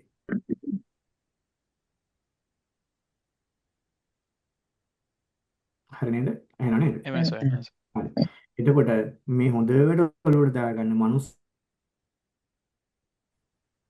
වෙලා ඉපදිච්ච අපි මිනිස්සෙක්ගෙන් තියෙන සම්භාවිතාවය නියපොත්තට ගත්ත පස් චුට්ටක් වගේ පුංචි සම්භාවිතාවයක් තියෙනවා. අද අපි කවුරු වුණත් ડોක්ටර් කෙනෙක් වුණත් ඉංජිනේර කෙනෙක් වුණත් මොනවා කරත් අපි ආපහු සැරයක් මිනිස්සෙක් වෙන්න තියෙන chance එක නියපොත්තට ගත්ත පස් චුට්ටක් වගේ. හැබැයි මේ ඉන්න අපි සතර අපායන් තියෙන සම්භාවිතාවයේ මහ පොළොව වගේ කියලා භාග්‍යවතුන් දේශනා කරේ. අපි ටක් ගාලා ඒක රිවර්ස් කරලා බලමු. අපි ගිය පාර කොහේ හරි මිනිස්සෙක් වෙලා ඉපදලා හිටියා නම් ආපහු මේ කොහේ ඇවිල්ලාද දැන් මේ පාර? මිනිස්සෙක් කියලා. ඒ කියන්නේ මෙන්න මේ කෙනා මහ පොළොව වගේ ප්‍රමාණයක් මග ඇරලා නියපොත්තට ඇවිල්ලාද නැද්ද? ඇවිල්ලා.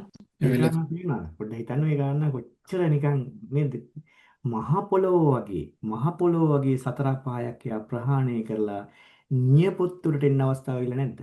එහෙනම් අපි පෙර ජීවිතේ කොහේ හරි මිනිස්සෙක් වෙලා ඉපදලා හිටියනම් මෙදා පොඩේ නැවත මිනිස්සෙක් වෙලා ඉපදලා. එහෙනම් ඒ ලැබිලා තියෙන මනුෂ්‍යත්ව ප්‍රතිලාභය ලැබුණේ නියපොතට ගත්ත පස් ටික වගේ ස්වල්ප සම්භාවිතාවයකින් නම් මේක ලැබිලා තියෙන්නේ. මෙන්න මේ හම් වෙලා තියෙන මේ මනුෂ්‍යත්ව ප්‍රතිලාභය සුලභයිද දුර්ලභයිද? දුර්ලභයි.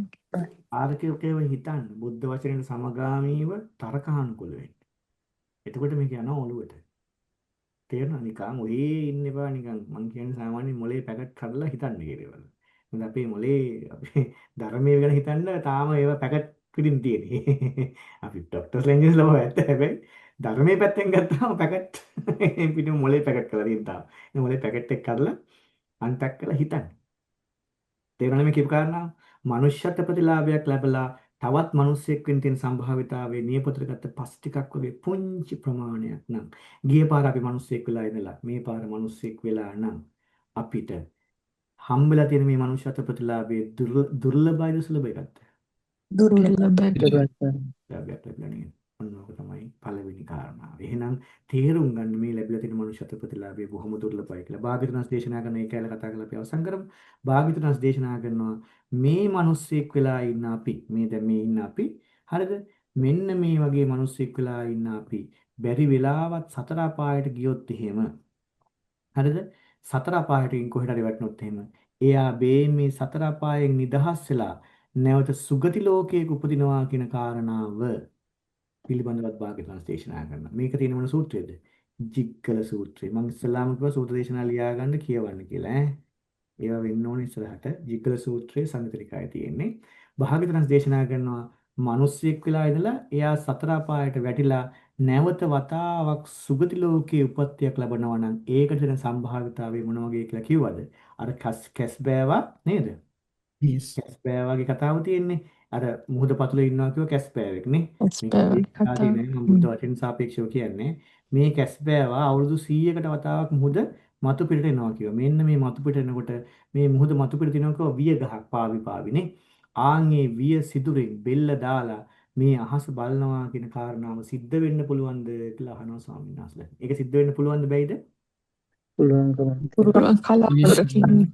හැබැයි අතිශයින්ම දුර්ලභව සිද්ධ වෙන්න පුළුවන් සිද්ධියක්. භාග්‍යවතුන්ස් දේශනා කරනවා යම් කිසි කෙනෙක් මනුස්ස ලෝකෙක ඉඳලා සතර අපායට වැටුණොත් ඒ කෙනා ආපහු සුගතියක උපදින්න තියෙන සම්භාවිතාවය අන්න ඒ වගේ කොයි වගේද? අර කැස්බෑවා වියසිතුරින් බෙල්ල දාලවා කියන සංසිද්ධිය වෙන්න පුළුවන් කිව්වා. ඔළුවට දාගන්න කැස්බෑවා වියසිතුරින් ඔළුව දාන සංසිද්ධිය වෙන්න පුළුවන් කිව්වා. හැබැයි සතර අපායට වැටිච්ච කෙනෙක් සුගතියේ උපදිනවා කියන කාරණාව එච්චරවත් ලේසියෙන් සිද්ධ වෙන්නේ නෑ කියලා කිව්වා. කාරණා තේරුණා? අර අනුතර තමයි ඔය කියන්නේ.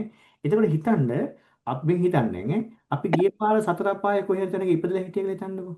අවුල් තමයි ඉතින් නම් හිතන්නකෝ එහෙම වුණා කියලා නේ. සතර අපායේ කොහෙද ඉපදලා ඉඳලා මේ පාර කොහේ ඇවිල්ලාද?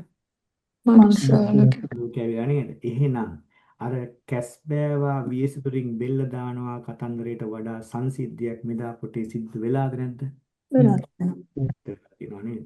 එහෙනම් පින්වත්නි කොයි අතකින් බැලුවත් මේ ලැබිලා තියෙන මනුෂ්‍යත්ව ප්‍රතිලාභයේ සුලභ එකද දුර්ලභ එකද? දුර්ලභ එකක් නේද? එහෙනම් මේ ලැබිලා තියෙන මනුෂ්‍යත්ව ප්‍රතිලාභයේ සුළුපටුව තකන්නට එපා. අපිට හිතුණාට අයියෝ ස්වාමීන් වහන්සේ ඕගාල මිනිස්සු උපදිනවනේ. ජනගහණය වැඩිනේ ස්වාමීන් වහන්සේ මේක හරියන්නේ නැති වැඩක් තියෙන්නේ කියලා ඔහොමනේ අපිට හිතෙන්නේ නේද? හැබැයි පින්වත්නි මේ මනුෂ්‍යත්ව ප්‍රතිලාභය කියන එක සුළුපටුව තකන්නට එපා. ඒ නිසා තමයි බුදුවරයෙක් දේශනා කරන්නේ මෙන්න මෙහෙම. වාග්විතුන් දේශනා කරනවා දුර්ලභෝ මනුස්ස පටිලාභෝ. පින්වත්නි ඔය ප්‍රකාශ නිකන් වචන නෙමෙයි ඈ. තේරුණාද? බුදුවරයෙක් මේ වගේ වචනයක් කියන්නේ මේ වගේ ප්‍රකාශයක් කරන්නේ දසබල ඥානවල පිහිටලා. අහලා තියෙනවනේ දසබල ඥාන. ඊළඟට විශාරද ඥාන, විශාරද ඥාන හතරක පිහිටලා. ඊළඟට බුදු ගුණ නවයක පිහිටලා තේරුණාද? නිකම් මේ අපි නිකම් මේ ස්ටේට්ස්මන්ට් ස්ටේට් දෙනවා වගේ නෙමෙයි. ඒවල තියෙනවා ඇතුලේ බරපතල ගැඹුරක්. ඔය නිසා තමයි බුදුවරයෙක් දේශනා කරන්නේ දුර්ලභෝ මනුස්ස පටිලාභෝ. තේරුණාද? එහෙනම් මේ ඔබට මට ලැබිලා තියෙන මේ මනුෂ්‍යත්ව ප්‍රතිලාභය සුලභයිද දුර්ලභයිද? දුර්ලභයි. දුර්ලභ. දුර්ලභයි. දුර්ලභයි. ඒකයි කියන්නේ දුර්ලභෝ මනුස්ස පටිලාභ. බලන්න කල්පනා කරලා සුගති ලෝකයක ඉපදලා ඉඳලා තව දිනා මෙන්න මේ ටික පුළුවන් නම් මේ සූත්‍රත් කියවන්න. මනුස්ස චුති කියලා සූත්‍ර දේශනා ටිකක් තියෙනවා. මනුස්ස චුති. හරිද? භාග්‍යවතුන් දේව චුති කියලා හැමක් තියෙනවා. චුති ගැන තියෙන දේශනා ටිකක්. හොඳේ. ඒතර බලන්න අපි ගිය පාර මිනිස්සෙක් වෙලා ඉපදිලා මේ පාර මිනිස්සෙක් වුණා. සතර අපායෙන් එකගෙන නැවත මිනිස්සෙක් වුණා. මේ ලැබිලා තියෙන මනුෂ්‍යත්ව ප්‍රතිලාභයේ සුලභයිද දුර්ලභයිද? දුර්ලභයි. දුර්ලභයි. තේරුණා නේද? අතිශයින්ම දුර්ලභයි. ඒ නිසා දුර්ලභ මනුෂ්‍යත්ව ප්‍රතිලාභයක් අපිට මේ ලැබිලා තියෙන්නේ. ඒ ලැබිලා තියෙන මනුෂ්‍යත්ව ප්‍රතිලාභයෙන් ප්‍රයෝජනයක් ගන්න අපි වෙහෙස මහන්සි වෙන්න ඕනේ. ඒ නිසා තමයි මම ෂණ සම්පත්තිය පැත්තෙන් සාකච්ඡාව ආරම්භ කරගෙන ආවේ. ඉතින් එතකොට අද සාකච්ඡාව වලින් අවසන් කරන්න බලාපොරොත්තු වෙන්නේ. එතකොට අපි ෂණ සම්පත්තිය කියන මාතෘකාව යටතේ මාතෘකා දෙකක් අපි සාකච්ඡා කරා. කුමක්ද මේ ෂණ සම්පත්තිය කියන කාරණාව සාකච්ඡා කළා. ඊළඟට මේ කතා කරේ ඒ ෂණ සම්පත්තියේ පළවෙනි අංගය තමයි මනුෂ්‍යත්ව ප්‍රතිලාභේ. මේ මනුෂ්‍යත්ව ප්‍රතිලාභේ දුර්ලභයි කියන කාරණාව අපි සාකච්ඡා කරා. කාරණා තේරුණාද? ඔහොම අපි ටිකක් ලස්සන පිළිවෙලකට අපි සාකච්ඡා කරගෙන යන හිමීට කරුණු කාරණා එකතු කරගෙන යනවා.